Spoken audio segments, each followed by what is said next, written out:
How are you doing, Cali Crowd? Today we're talking about our shoulders. When you take a look at typical calisthenics exercises, there's a lot of demand for our shoulders to internally rotate. Generally, this is a movement pattern that is dominant in so many calisthenics progressions that it is no surprise why shoulder injuries are so prevalent amongst calisthenics athletes. Couple this with the fact that most of the demands of modern life encourages internal rotation as well, and we have a recipe for disaster at this joint. The bodyweight face pull or ring face pull is a great way to prehabilitate this issue and develop the opposite movement, namely external rotation at the shoulder. And what this will do is it will help deal with any imbalances that are likely to occur if you keep continuing to go down this road. So quickly, how do you perform the ring face pull? It's quite simple. We're going to grab the rings and lean back so that our body makes a line about 45 degrees to the ground. From here, we're going to get into an active position by retracting and depressing the shoulder blades and engaging the core. Finally, keeping that straight body line, we're going to pivot at the heels, driving mainly with the shoulders, not the biceps, to bring our elbows back towards us and externally rotate them in one smooth motion.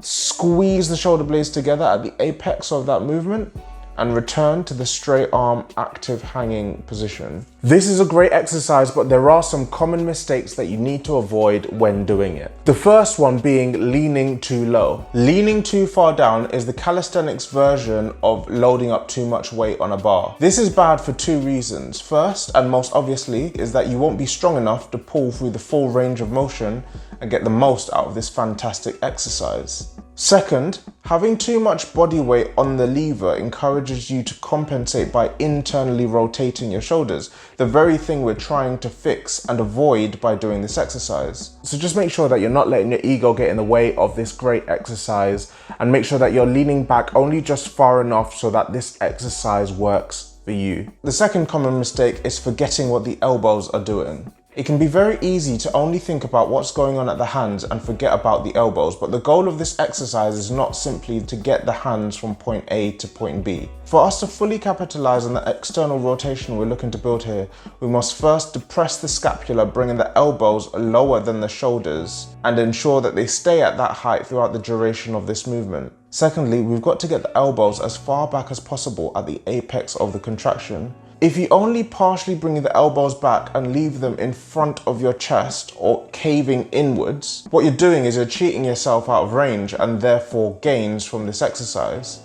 By bringing your elbows flush with your body line, you ensure that you're getting that deep contraction in the shoulder. I cannot stress how valuable this exercise is for just general shoulder maintenance, so make sure that you're programming it into your workout routine. If you're working to develop skills like muscle ups, handstands, front levers, anything that pulls on your shoulders to rotate inwards, it's only fitting that we work on the reverse movement. Opening up those shoulders will not only lead to better athletic ability, but it will decrease your risk of injury as well. This channel is all about developing ourselves to become the best calisthenics athletes that we can be. So if you want to be part of that family and part of the motivating community that we're looking to build here, then be sure to smash that subscribe button and ring the bell as well so that you never miss out on a video, and I'll see you in the next one.